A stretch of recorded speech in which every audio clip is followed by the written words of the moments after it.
You couldn't scroll through any of your social media accounts on Monday without seeing the words "Me Too." Last week's reports of Harvey Weinstein's sexual predation reignited a dialogue on sexual assault in Hollywood. On Saturday, actress Alyssa Milano encouraged survivors of sexual assault to reply to a post in which she revealed she'd been sexually violated to respond with "Me Too." The discourse that initially centered around abuse of power in the entertainment industry eventually trickled down to the survivors of sexual assault and harassment who aren't household names. The movement continued into Monday with the two words revealing just how often our friends and acquaintances, particularly women, are victimized by men. The phrase was a bold and poignant demonstration of solidarity among those who've experienced sexual assault and/or harassment. A plethora of articles credited Milano with igniting the conversation. As the movement picked up speed Sunday night, journalist Brittany Danielle pointed out that activist Tarana Burke, a black woman, began the crusade 10 years ago, particularly for women of color. Burke is the founder of the Me Too movement, which aims to do exactly what the recent trending topic has done on social media: unify those who've been victimized by sexual violence. Shout out to my girl at Tarana Burke, who has been advocating for assault victims, saying "Me Too" for years. https://komayakjukes2pic.twitter.com OC4 Gramuoju. Brittany Danielle at Britney writes October 16, 2017. Our intellectual property goes mainstream far too many times without any credit. We saw them try ITW at Reignite April, not today. W Me Too. Bevy Smith at Bevy Smith October 16, 2017. The 44-year-old said she began Me Too as a grassroots movement to aid sexual assault survivors in underprivileged communities where rape crisis centers and sexual assault workers weren't going. It wasn't built to be a viral campaign or a hashtag that is here today and forgotten tomorrow, Burke told Ebony in a statement on Monday. It was a catchphrase to be used from survivor to let folks know that they were not alone and that a movement for radical healing was happening and possible.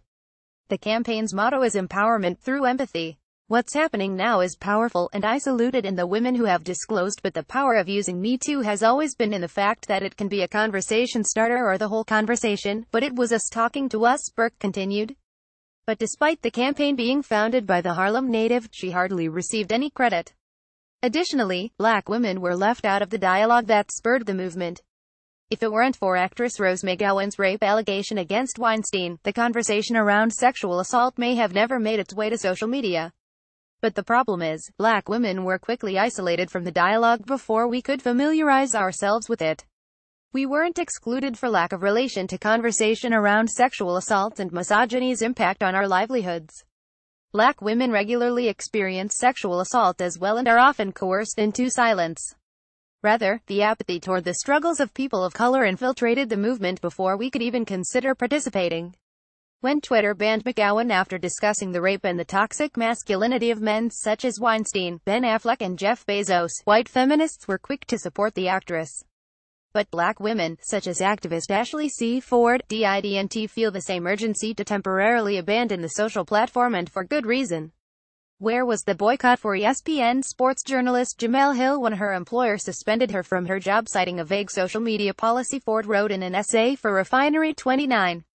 Where was the boycott when actress and comedian Leslie Jones was harassed by trolls to the point of deleting her account for months? Ford's speculations were spot on.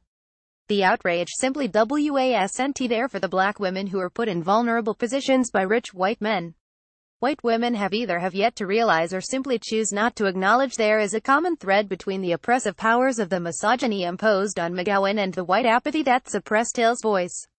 Calling white women allies to recognize conflict of women. Boycott Twitter for women of color who haven't received support on similar issues. Ava DuVernay at Ava October 13, 2017. In addition to supporting the women boycott Twitter movement, I ask you all remember that at Jemele Hill is catching hell as well. Out. Questlove Gomez at Questlove October 13, 2017. Now people want to boycott Twitter. Always interesting where and for whom people draw the line. Roxanne Gay at Gay October 13, 2017. Sadly, the black women who did stick up for McGowan by retiring from Twitter for a day would quickly be disheartened.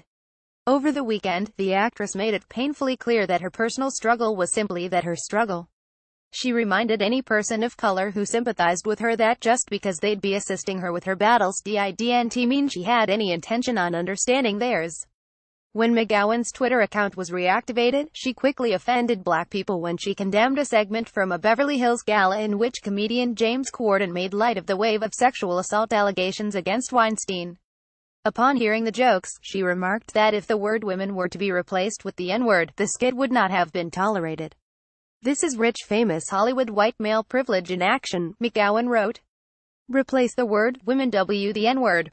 How does it feel?" Although the tweet was deleted, Twitter user and Oscar So White creator April Rain took a screenshot of it and posted it to her Twitter account on Saturday.